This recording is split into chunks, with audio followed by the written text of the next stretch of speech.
Welcome to Junta High School's public speaking class. Today we're producing a podcast and allowing students a real-world opportunity to explore some issues that are important to them and issues that they have selected themselves. This started as a panel discussion, and we've taken it to the podcast so that we can get a broader audience and let other people hear our issues. So sit back, and we hope you enjoy this Junta High School's public speaking podcast, where we're going to create, explore, and communicate our ideas. Please welcome Tim Clem, Nic Libby, and Cassidy Kahler as they explore food allergies in the lunchroom. Do you guys have allergies at all? Sadly enough, I do not. Neither do I.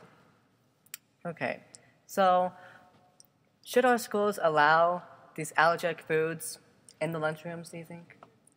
I really have been seeing growing numbers in allergies in foods. Mainly in peanut butter and milk, lactose intolerant. And personally, I don't think they should be banned from schools.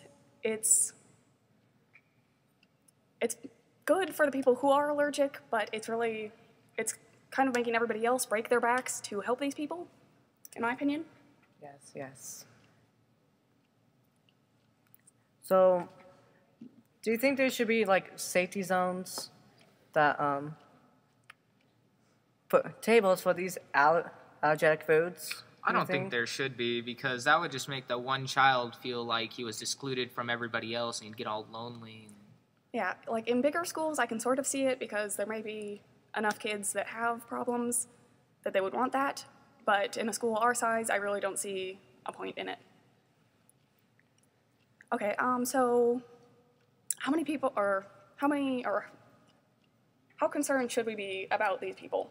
I think we should be pretty concerned. Sure, it's up to them to also watch what they eat, make sure that they're not allergic to any of the foods that help prepare the food that they're eating. But it's also kind of up to the chefs and other people around them to make sure that they don't, like, get vegetable oil if they're allergic to vegetables on the food. Yes. So, how is this basically caused? How do these allergies get started? I really don't see it as a genetic thing. I see it more as an immunity problem that they face when they're a child. Like if a parent sees that their child is allergic to something, it's like they do everything they possibly can to keep their child away from it, and they just have a lack of immunity, and the reaction will get worse and worse. I see it kind of as not so much genetic, but more like a tolerance for a certain food. Yeah. Because, like, when you're born, what if you're just not tolerant of something? Like, let's say most kids don't like jalapenos. When I was a kid, I liked jalapenos. Now I don't. It's a tolerance. I can't eat them now.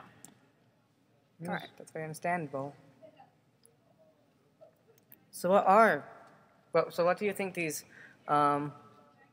reactions are to these kids? Well, we talked to a girl in our class, and she's allergic to peanuts, and if she does consume any, she will, what did she say? She would swell up, and then she would break out, basically. Yeah, she Try to has Yes. problems with her lungs and with her tongue.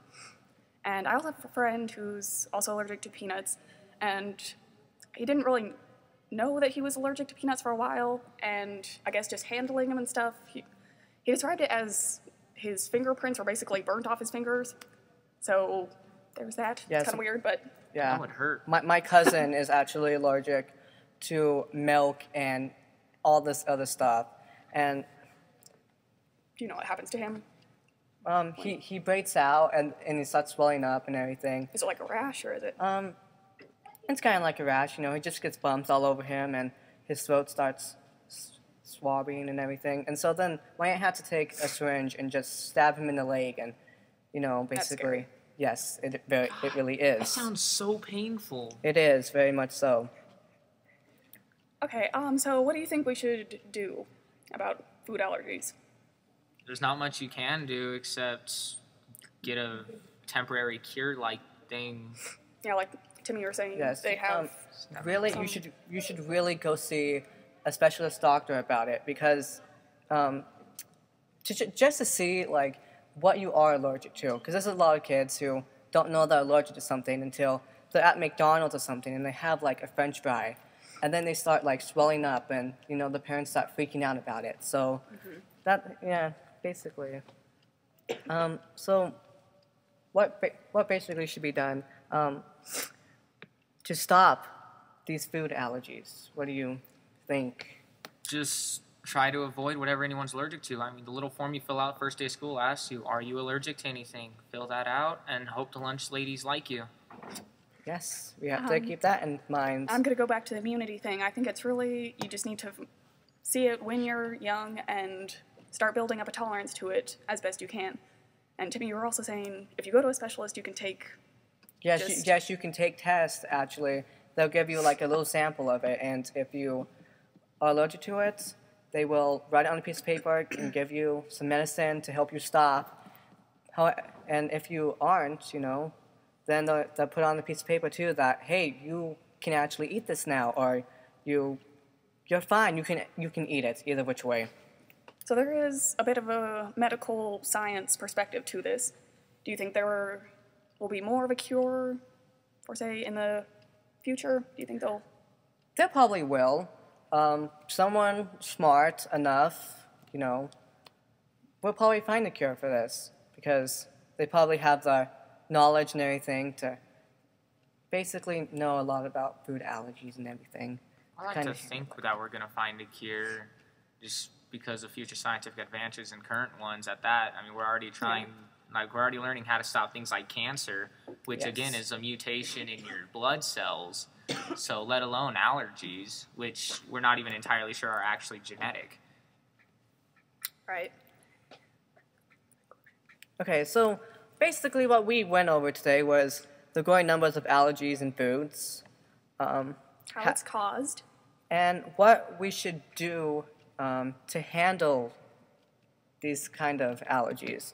And everyone who has food allergies knows they have to be careful, especially in lunchrooms and anywhere they basically go.